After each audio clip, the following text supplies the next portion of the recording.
સમગ્ર ગુજરાતમાં લો પ્રેશરને કારણે ઉત્પન્ન થયેલી ભારે વરસાદની પરિસ્થિતિને કારણે જામનગર જિલ્લામાં પણ તકેદારીના ભાગરૂપે તમામ તૈયારીઓ કરી લેવામાં આવેલી છે.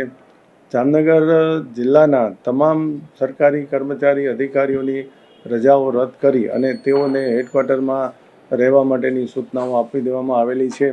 આ ઉપરાંત શાળાઓ અને આંગણવાડીઓમાં પણ તકેદારીના ભાગરૂપે શુક્ર અને શનિવારના રોજ રજાઓ જાહેર કરવામાં આવેલી છે. જામનગર જિલ્લામાં તમામ તાલુકાઓમાં તેમજ જિલ્લા કક્ષાએ પણ 24/7 24/7 કંટ્રોલ રૂમ શરૂ કરવામાં આવેલા છે. આ ઉપરાંત ઇરિગેશન, હેલ્થ વગેરે ડિપાર્ટમેન્ટો દ્વારા પણ તેમના અલગથી કંટ્રોલ રૂમો શરૂ કરી દેવામાં આવેલા છે. જામનગર જિલ્લાના તમામ તાલુકાઓમાં વર્ગ 1ના અધિકારીને લાયઝન અધિકારી તરીકે નિમણૂક કરી દેવામાં આવેલી છે અને ગઈકાલ સાંજથી જ તેઓને તેમના લાયઝનના તાલુકાઓમાં જઈ અને પરિસ્થિતિની સમીક્ષા કરવા માટેની સૂચનાઓ આપવામાં આવેલી છે. આ ઉપરાંત ઇરિગેશન ડિપાર્ટમેન્ટ, આરએનબી, સ્ટેટ અને પંચાયત, હેલ્થ વિભાગ અને અન્ય વિભાગોને પણ સતર્ક રહેવા માટે અને પૂરતી દવાઓનો સ્ટોક છે, રસ્તાઓ બાબતમાં ઇરિગેશન ડિપાર્ટમેન્ટના ડેમોની સપાટી બાબતમાં પણ સતત એલર્ટ રહી અને કન્ટિન્યુઅસ મોનિટર કરવા માટેની અત્રેથી સૂચનાઓ આપવામાં આવેલી છે. આ ઉપરાંત જામનગર જિલ્લામાં 12 જેટલી બોટો પણ તૈનાત રાખવામાં આવેલી છે, જેથી કરીને કોઈ પણ ઇમરજન્સી સિચ્યુએશનમાં આપણે જરૂરત પડે તો આ બોટોનો ઉપયોગ કરી શકાય.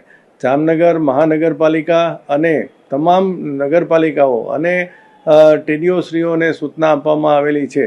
આ ઉપરાંત આરએનબી, સ્ટેટ અને પંચાયતને પણ હાઈવે ઉપરના મોટા હોર્ડિંગ્સ કે ભારે પવન ફૂંકાવાની બાબતમાં આવા હોર્ડિંગ્સ જે છે એ પડી ન જાય અને કોઈ જાનહાનિ ન થાય તે માટે તકેદારીના ભાગરૂપે ઉતારી લેવા માટે પણ સૂચનાઓ આપવામાં આવેલી છે.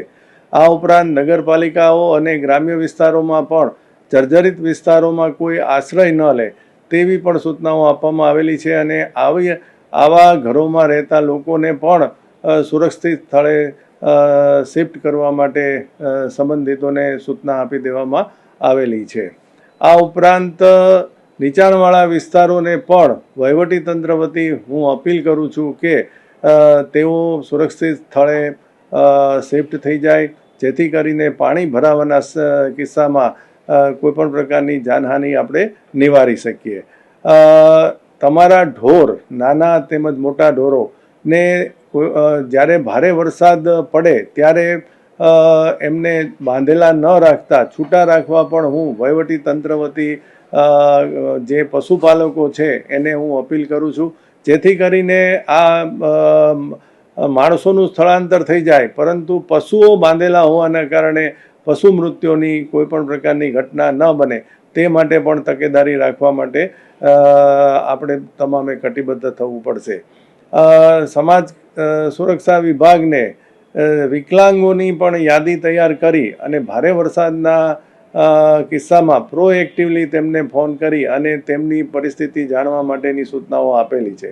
આ ઉપરાંત જિલ્લા વહીવટીતંત્ર વતી હું જામનગર શહેર અને ગ્રામ્યના નાગરિકોને અપીલ કરું છું કે હાલની આ ભારે વરસાદની પરિસ્થિતિમાં આપણે સૌ સંયુક્ત રીતે એનો સામનો કરીએ, બિનજરૂરી મુસાફરી ટાળીએ, મુસાફરી પહેલાં ટ્રાફિકની સ્થિતિ તપાસી અને પછી જ આપણે ઘરેથી આપણે જે સ્થળે જવું હોય એના માટેની મુસાફરી શરૂ કરીએ.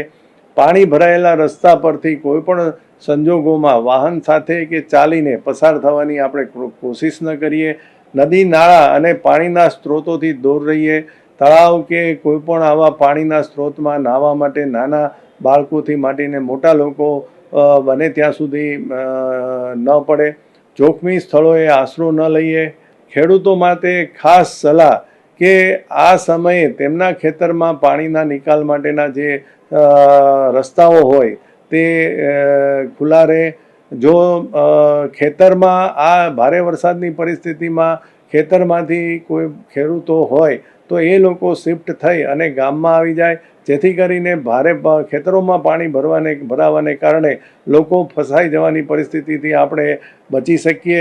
તાત્કાલિક જરૂરિયાતની સામગ્રી જેવું કે પીવાનું પાણી, જરૂરી દવાઓ, ટોર્ચ, બેટરી, પાવર બેંક વગેરે વોટરપ્રૂફ બેગમાં આપણે તૈયાર રાખીએ અને મોબાઈલ ફોન પણ આપણો સંપૂર્ણપણે ચાર્જ રાખીએ, જેથી કરીને ભારે વરસાદની પરિસ્થિતિ કે નદીઓમાં પૂરની પરિસ્થિતિમાં ઊભી થનારી પરિસ્થિતિને આપણે ખૂબ સારી રીતે એનો સામનો કરી શકીએ.